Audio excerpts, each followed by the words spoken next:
அப்புறம் கேள்வி என்ன அன்புமணி ஐயா வந்து உங்க பேச்சை கட்டுப்படுத்தி இருந்தாங்க. தற்போது உங்க பேச்சை கட்டுப்படுத்தாம மோதல் போக்கு வந்து நிலவி வருகிறது.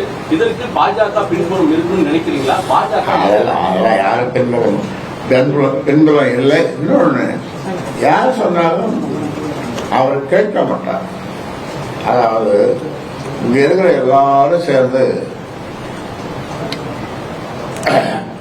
வயலுக்கு எத்தனை காலம் கேட்டா என்ன சொல்றீங்க? சொல்லுங்க. 4 கால். ஆனா அவர் 3 கால் தான் சொல்லுவார். அந்த 3 கால அப்படின்னு சொல்றத நேர்த்தி 4 தான் சொன்னோன்னா பிரச்சனை முடிஞ்சு போச்சு. பிரச்சனையே முடிஞ்சு போச்சு. இவ்வளவு ஆண்டு காலமா நீங்க நிறுவனரா தான் இருந்து தேர்தலை சந்திச்சீங்க.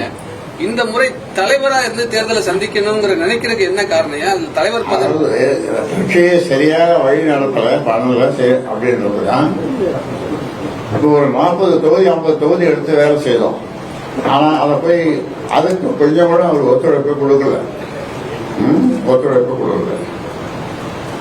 அதனால நாம கொஞ்சம் வலுவா இருந்ததான், ஒரு 50-60 தொகுதியில வலுவா இருந்தாதான் கூட்டணி பேசுறதுக்கு நம்மகிட்ட வருவாங்க. நாமும் வெற்றி பெறலாம், கூட்டணி கட்சியும் பெரிய கட்சியா இருக்கிறவங்க அவங்களும் வெற்றி பெறலாம். அதற்கு அவர் உழைப்பதற்கு தயாரா இல்லை.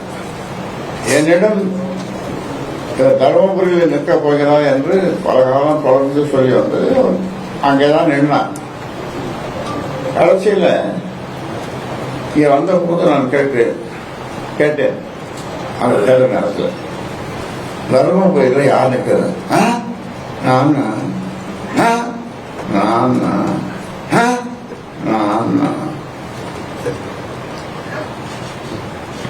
அப்புறம் பார்த்தா காலையில அங்க ஒரு கோஷம் பாரத் மாதாக்கு ஏன்னு நீங்க கூடாரம் போட்டுக்கிட்ட அந்த இடத்துல கோஷம் எனக்கு என்னடா அது. அப்புறம் விருந்துக்கு ஒரு கூப்பிட்டுருக்காங்க. அவரெல்லாம் 64 வகையான பதார்த்தங்கள் அது எல்லாம் போட்டு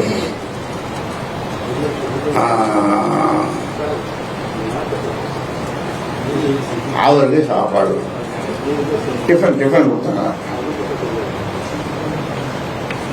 அதுவும் எனக்கு தெரியாது.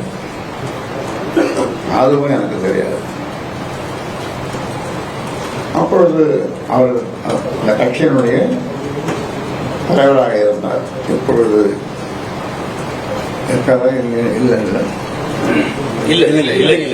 இப்பொழுது இல்லை. அதன் பிறகு என்னாச்சுன்னா, நான் நிக்கல, சுவாமியா தான் நிக்கிறதுன்னு சொன்னார். நாம் அங்கே பொதுக்குழு சொன்ன மாதிரி நம் குடும்பத்தை சேர்ந்த பெண்கள் இந்த மாதிரி வேண்டாம் அப்படின்னு சொன்னதுக்கு எதிர்மாறாக நிற்கக்கூடாது அப்படின்னு நான் சொன்னேன். அதன் பிறகு தருமபுரிக்கு வேட்பாளரையே அறிவிச்சிருப்பான். அரசாங்கம் ஒரு பையன், அது ஊடகங்கள்லாம் வந்துட்டு அவர் தான் வேட்பாளர் அப்படின்னு. அப்புறம் என்னுடைய சின்ன மகளை பெரிய பேரன் எல்லாம் சேர்ந்து என்கிட்ட கெஞ்சனா போதுமா, குத்தாடி வாதாடி எல்லாம் பண்ணி, சரி இவ்வளோ நேரம் கூத்தாடுறீங்க, வாதாடுறீங்க, பேசுறீங்க, சரி போய் நீங்க தான் போடுறோம் அப்படின்னு சொல்லிட்டேன். அவன் போய் அங்க அந்த மூலையில் இருக்கிற ரூம்ல அன்புமணிகிட்ட சொல்ல, அப்பா மாத்திக்க மாட்டாரு, அவர் உறுதியா நிற்பாரு, நம்ப முடியாது அப்படின்னு. அப்புறம் என்ன சொன்ன, உண்மையதான் சொல்றேன் அப்படின்னு. அப்புறம் சௌமியா வந்தது. அப்புறம் நான் விருந்து, அப்புறம் பேசி என்னை கையெழுத்து போட வைத்தார்கள். நான் கையெழுத்து போட்டேன்.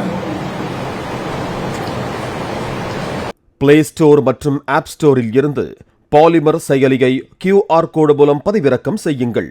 செய்திகளை உடனுக்குடன் பெறுங்கள்.